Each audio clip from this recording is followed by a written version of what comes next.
Good morning सगळ्यांना. तर आजची सुरुवात करूया गणपती बाप्पाने, कारण की आज आहे संकष्टी चतुर्थी आणि संकष्टी चतुर्थीला माझा उपवास असतो. तर आज संकष्टी चतुर्थी पण एक आहे की आम्हाला सुतक लागले कधीपासून. हे वर्ष पूर्ण आमचं बहुतेक दर महिन्याला सुतकच चाललं आहे. तर आज पण आम्हाला सुतकच आहे, त्यामुळे आपण गणपती बाप्पाची पूजा तर नाही करणार आहे, फक्त आज उपवास करून नैवेद्य वगैरे करणार, पण दाखवू नाही शकत. तर आजची सुरुवात गणपती बाप्पानी. गणपती बाप्पा मोरया. देवसुद्धा बिचारे असे झालेत ना की सुतकांमुळे त्यांच्यावर काय आंघोळ नाही, काय नाही, बिचारे सगळे असे सुके सुके पडलेत. आणि सुतक असल्यामुळे आपण काही करू पण नाही शकत की कोणाकडनं पूजा करूया किंवा काय. पण आता बघूया, आता 2-3 दिवस आहे आम्हाला सुतक, त्याच्यानंतर बघू पूजा करूया व्यवस्थित. तर आज संकष्टी चतुर्थी म्हणजे उपवासमध्ये साबुदाण्याचं काहीतरी बनवूया. पण मला साबुदाण्याची खिचडी एवढी नाही आवडत, तर मी साबुदाण्याचे अप्पे करणार आहे. तर चला बघूया मी साबुदाण्याचे अप्पे कसे करते ते. साबुदाणे अप्प्यांसाठी मी रात्रभर साबुदाणा भिजत घातला होता. आता साबुदाणा भिजला आहे, त्याला थोडासा नरमच साबुदाणा लागतो अप्पे करण्यासाठी. आता साबुदाणा आपला भिजलेला आहे. मी बटाटे घेतलेत 3 उकळलेले. बटाटे सोलून घ्यायचे आणि मग ते साबुदाण्याच्या याच्यामध्ये टाकायचे. आता टाकू याच्यामध्ये लाल तिखट. तुम्हाला कितपत तिखट पाहिजे त्या हिशोबाने लाल तिखट टाकून झालं. चवीपुरतं मीठ टाकायचं. मीठ हातानेच टाकायचं.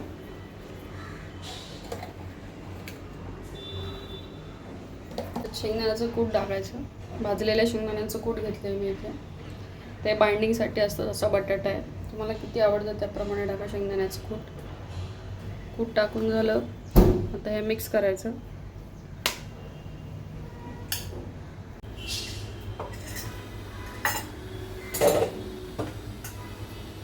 छान मिक्स करून घेऊया.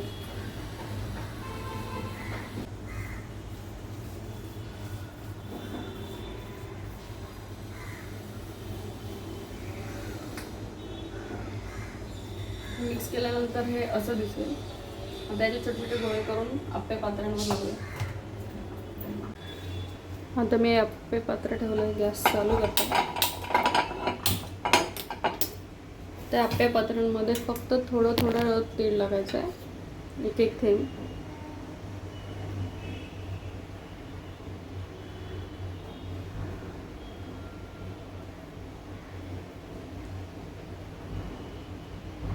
आणि आता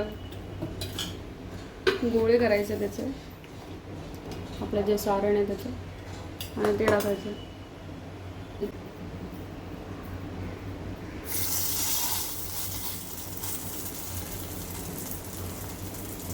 ते आपोआप त्याला शेप पकडतो. तुम्ही गोल नाही केलं, नुसतं असं दाबलं आणि प्रेस केलं तरी पण त्याला बरोबर ते तेलाने व्यवस्थित होतात. ते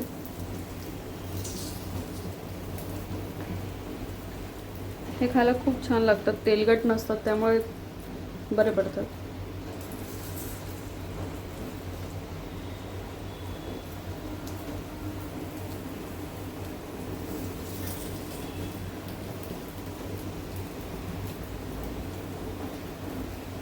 असे सगळे लावून घेते आता. हे बघा, असे सगळे लावून घेतले. आता याच्यावर झाकण ठेवायचं आहे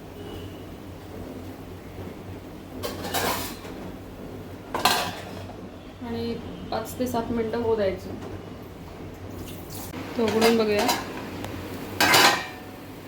आता याला पलटी करूया.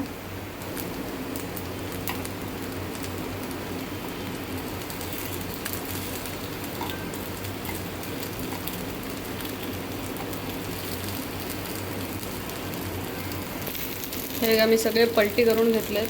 तर याला असं छान टेक्स्चर येतं.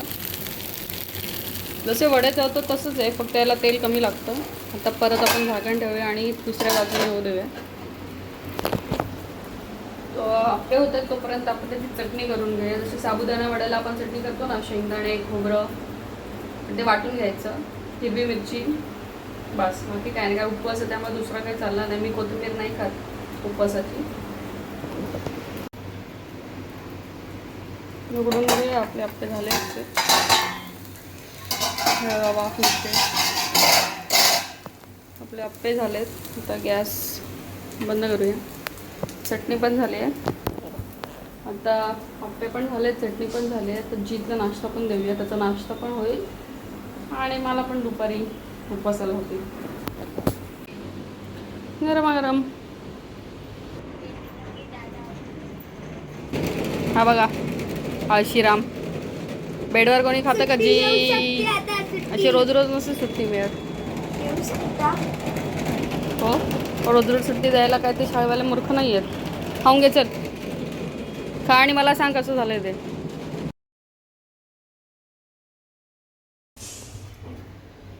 तर संकष्टी आहे आज. तर संकष्टी म्हटलं की गणपती बाप्पासाठी मोदक तर आलेच. तर आज मोदक बनवणार आहे मी, पण आज तळणीचे मोदक बनवणार आहे. मोदकसाठी सारण पहिले बनवून घेते. खोबरं किसून ठेवलं होतं मी. आता त्याच्यामध्ये तूप टाकले आणि खोबरं टाकले. खोबरं थोडंसं होऊ देईल, त्याच्यानंतर त्याच्यामध्ये गूळ टाकेल. आता आपण एक खोबरं थोडंसं भाजून घेऊया.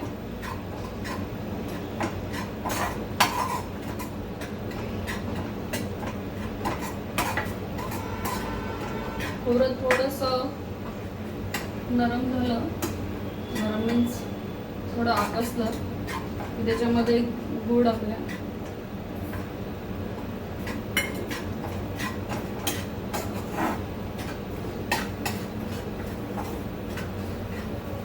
तर हे मिश्रण आपण एकजीव करून घेऊया.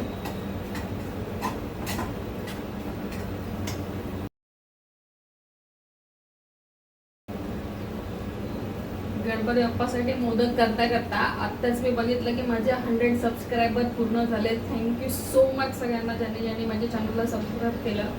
असंच आपले 1000 होण्यासाठी प्रे करा. आणि गणपती बाप्पाचं नाव घेऊन प्रसाद केल्यावर 100 झाले, तर 1000 पण आपले लवकरात लवकर होतील.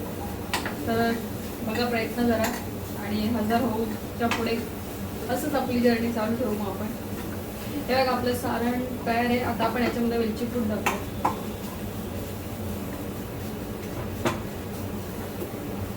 गॅस बंद केलाय मी. मी वेलची पूड टाकते.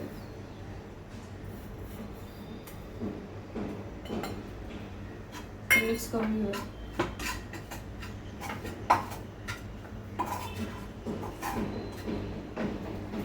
हे आपलं छान असं सारण तयार झालं. आता हे थंड करायला घेऊया.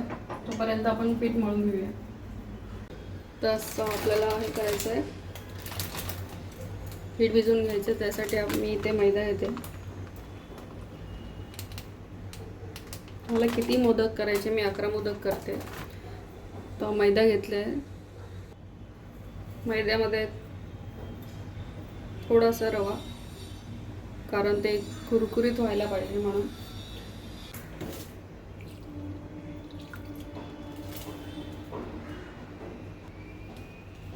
थोडं थोडं पाणी टाकायचं त्याच्यामध्ये.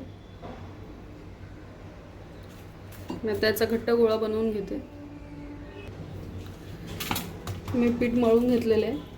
आता 5-10 मिनटं याला असं रेस्ट करायला ठेवूया आणि मग मोदक बनवायला घेऊया.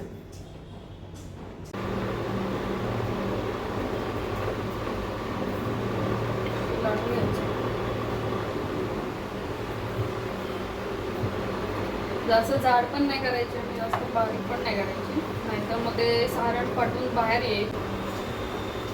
मी मोदकची पारी आता वाटून घेतली. आता याच्यामध्ये सारण घालते आणि पाकळा करून घेते मोदकाला.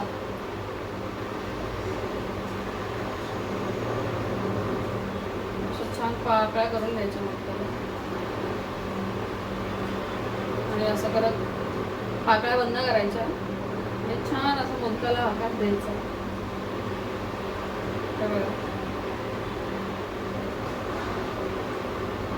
मोदक तयार आहे. असेच मी सगळे करून घेते मोदक आणि मग नंतर त्याला आपण तळूया. तेल तापलंय. आता आपण त्यामध्ये मोदक टाकले तळायला. दोन दोन तीन तीनच टाकायचे, जास्त नाही टाकायचे. तर मी सगळे तळून घेते. आपले एक गरमागरम मोदक तयार आहे.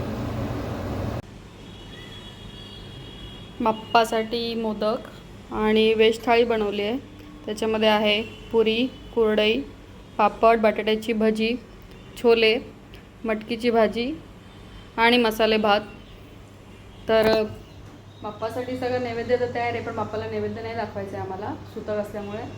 खातो तर आपणच, निमित्त एक असतं बाप्पाचं की बाप्पासाठी बनवावं, देवासाठी बनवावं. खाणारे आपणच असतो, पण एक श्रद्धा असते मनामध्ये की आपण बाप्पासाठी काहीतरी बनवलं आहे. मी आज खूप प्रयत्न केलेला आहे सगळं पदार्थ बनवण्याचा. तर या जेवायला. आता भेटूया पुढच्या व्लॉगमध्ये. बाय.